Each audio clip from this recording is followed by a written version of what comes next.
Hello, good morning. শুনতে পাচ্ছেন? আমি কিন্তু আপনাদেরকে দেখতে পাচ্ছি না। Good morning. আজকে আমার কিন্তু ক্যানিংয়ে আমি একলা ট্রেনিং করাই, ওবিপিতে থাকি, এত মানুষকে আমি নিজে ট্রেনিং করাই, কিন্তু আজকে আমার হাত কিন্তু কাঁপছে মাইক্রোফোনে। এইটা কারণ যদি আপনি বুঝতে পারেন যে কেন আজকে একটা ইনস্টার লিডারের মাইক্রোফোনে হাত কাঁপছে, এই কথাটার মানে যদি আপনি বোঝেন, আপনি এখানে দাঁড়িয়ে থাকবেন।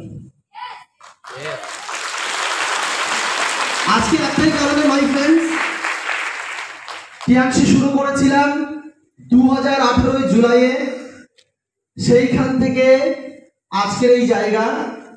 লকডাউন যদি আপনি বাদ দিয়ে দেন, একটা 5 বছরের বাচ্চাও জানে কতদিন লকডাউন ছিল। যদি আপনি লকডাউন বাদ দেন তাহলে জানতে পারবেন আপনাদের গফুর স্যার কতদিন টিএমসিতে কাজ করছে। লকডাউন যদি না থাকতো, লকডাউন যদি আজকে না থাকতো, হয়তো নয়, এইখানে কিন্তু আজকে আমি ব্রোঞ্জ লায়ন অন্তত পক্ষে হয়ে দাঁড়িয়ে থাকতাম। মাই ফ্রেন্ডস, আজকের জার্নিটা খুব একটা সংক্ষেপে বলার চেষ্টা করব। 15 মিনিট টাইম আছে হাতে। আপনারা কি শুনতে চাইবেন? পছন্দ হচ্ছে না? হচ্ছে না? ইয়েস। যাই হোক, আমার পুরো ইউনিটটা ক্যানিং ইউনিট, বড় ইউনিট ক্যানিংয়ে আছে। আপনাদের সবার সাপোর্টে, আমার হার্টলাইনদের অক্লান্ত পরিশ্রমে বসিরহাট হালুয়াতে আমি একটা অফিস করেছি।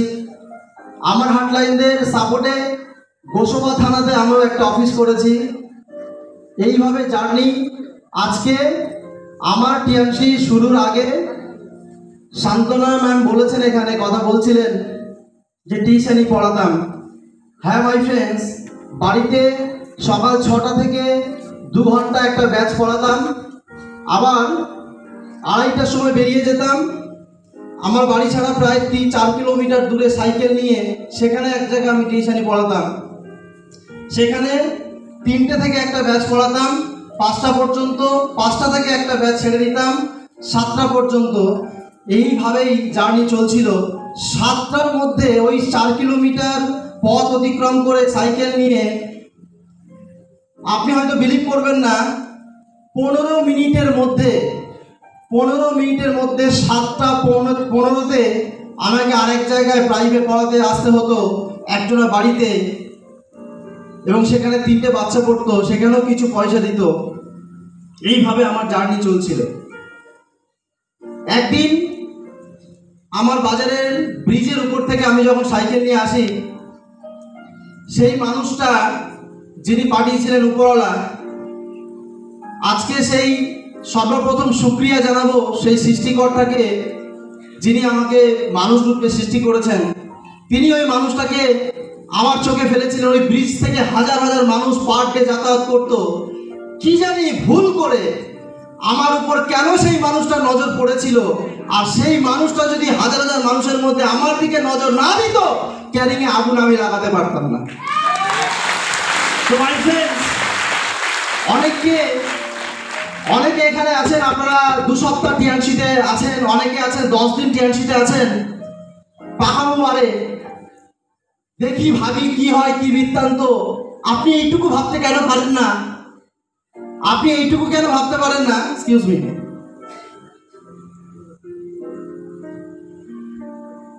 আপনি এইটুকু কেন ভাবতে পারেন? আচ্ছা, যারা গেটে আছেন, বারবার গেটগুলো খুলবেন না, কারণ এসি চলছে বাইরে, যার কারণে যথেষ্ট দেওয়ার চেষ্টা করছে, কিন্তু আপনারা বারবার গেট খুলছেন বলে কিন্তু সমস্যা হচ্ছে। Thank you. তো আপনারা যারা হাজার চিন্তা করেন, বাড়ি গিয়ে ভাববো, দেখবো কি হয়, জিজ্ঞেস করি এই যে কথাগুলো সত্যিকারে বাইহার বলেন কি বলেন না, জানি আজকে ইয়েস আপনার মুখ থেকে বেরোবে না। তো মাই ফ্রেন্ডস, আপনি এইটুকু কেন ভাবতে পারেন না? আপনি যে কম্পার্টমেন্টে ছিলেন, আপনি যে দোকানে দাঁড়িয়েছিলেন, আপনি যে বাজারে দাঁড়িয়েছিলেন, সেখানে আরো হাজার মানুষ দাঁড়িয়েছিল। যে আপনাকে আজকে টিআরসি খবরটা দিয়েছে, সে দিয়েছে এটা আপনি কিভাবে ভাবছেন? এইটুকু কেন ভাবতে পারেন না যে ঈশ্বর উপরওয়ালা সৃষ্টিকর্তা তার মারফত অত হাজার মানুষের মধ্যে থেকে আপনাকে পথটা দেখিয়েছে? এইভাবে আপনি কেন ভাবেন না? আমি তো বাইহার বিশ্বাস করি টিআরসিতে জয়েনিং করা ভাগ্যের ব্যাপার, কিন্তু টিআরসি থেকে অ্যাচিভমেন্ট করা এটা হচ্ছে কর্মের ব্যাপার। আপনি জয়েন করেছেন, এটা আপনার ভাগ্য ভালো, কিন্তু অ্যাচিভ করতে গেলে আপনাকে মেহনত করতে হবে। পারো সবাই? মাই ফ্রেন্ডস, সেই মানুষটা আমাকে আজকে এই খবরটা দিয়েছিল। আপনারা পিছনে একটা গাড়ির ছবি দেখছেন। আজকে এই গাড়ি পর্যন্ত আসতে পারতাম না, এই স্টেজে দাঁড়িয়ে কথা বলতে পারতাম না। কেন পেরেছি শুনতে কি চান? বলেছে তো লাইফ জার্নি শেয়ার করতে, বলেছে তো। একটাই কথা আমি আপনাদেরকে বলবো, 10টা স্টিপ দেওয়ার মতো হয়তো নলেজ আমার নেই, আমি একটা স্টিপ আপনাকে দেব। আপনার সিনিয়রের কোন ব্যবহার আপনার পছন্দ হচ্ছে না সেটা ইম্পর্টেন্ট নয়, শুধু একটা কাজ করতে হবে। আপনার যে সিনিয়র, যে আপনাকে এই পথটা দেখিয়েছে, তার হাতটা শুধু আপনি ধরে থাকুন। তাহলে আপনি ছবি বলুন, এই জায়গা বলুন, বাস্তবে বলুন, আপনি সব কিছু কিন্তু পূরণ করতে পারবেন। একটাই মেসেজ আমার তরফ থেকে, যারা নোট করছেন এটাই লিখে রাখুন, আমি যার হাত ধরে এখানে এসেছি, তার হাত আমি যতক্ষণ পর্যন্ত অ্যাচিভমেন্ট না করতে পারছি ততক্ষণ পর্যন্ত তার হাত ছাড়বো না। পারবেন?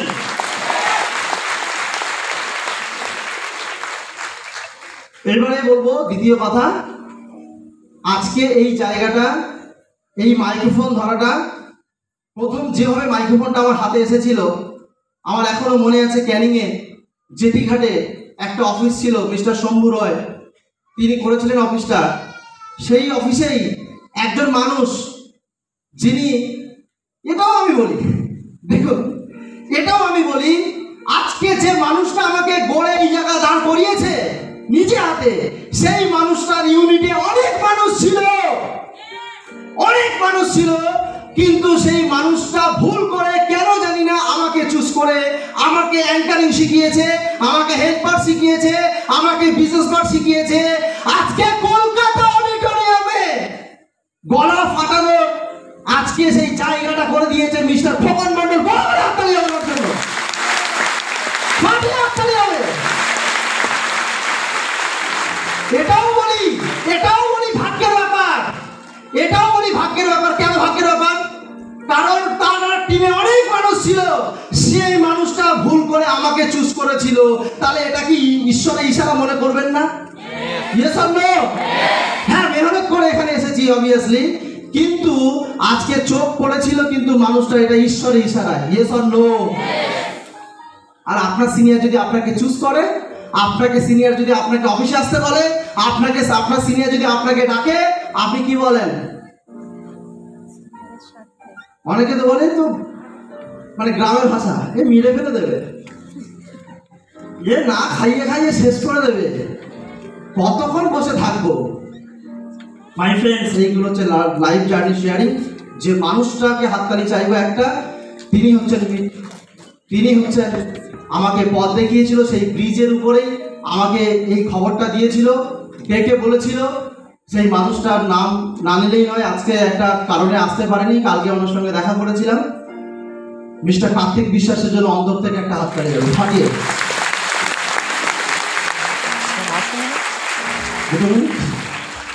মাই ফ্রেন্ডস, আজকে একটা মানুষ 5-7 লাখ টাকা লাগিয়ে কোর্স করে, সেই কোর্স করে সার্টিফিকেট নিয়ে হো করে ঘুরে বেড়ায়। যদিও বা কাজ পেয়ে যায়, এ জন্মে তো হবে না, আমি মনে হয় 5 জন্মে একটা গাড়ি চড়তে সে পারবে না। আর টিআরসিতে আপনি কাজ করলে আজকে 4.5 বছর টোটাল, কিন্তু আপনি যদি ধরেন 2.5 বছর কাজ করে কিন্তু এইখানে দাঁড়িয়ে আজকে আপনাকে গাড়িটা দেখাতে পাচ্ছি। সোমবার গিয়েছিলাম এই গাড়িটাকে বুক করার জন্য, অলরেডি বুক করে দিয়ে এসেছি। কলকাতা মিন্টু পার্কে গিয়েছিলাম, সেখান থেকে বুক করে এসেছি। ওই যে একটা কথা শুনেছেন, কুকুরের লাইফ শুনেছেন? হ্যাঁ, কুত্তার জীবন শুনেছেন? ওইখানে ছিলাম, কুত্তার জীবন। সেই জায়গা থেকে আজকে এই জায়গাটা। আপনারা কি আসতে চান? সবাই আসতে চান? লাস্ট একটা কথা বলে আমি প্রোগ্রাম শেষ করব, আমার ট্রেনিং শেষ করব, আমার স্পিচ শেষ করব। শুনবেন সবাই? কুত্তার লাইফে থাকার থেকে বিষ খেয়ে মরে যাওয়া অনেক ভালো। Thank you.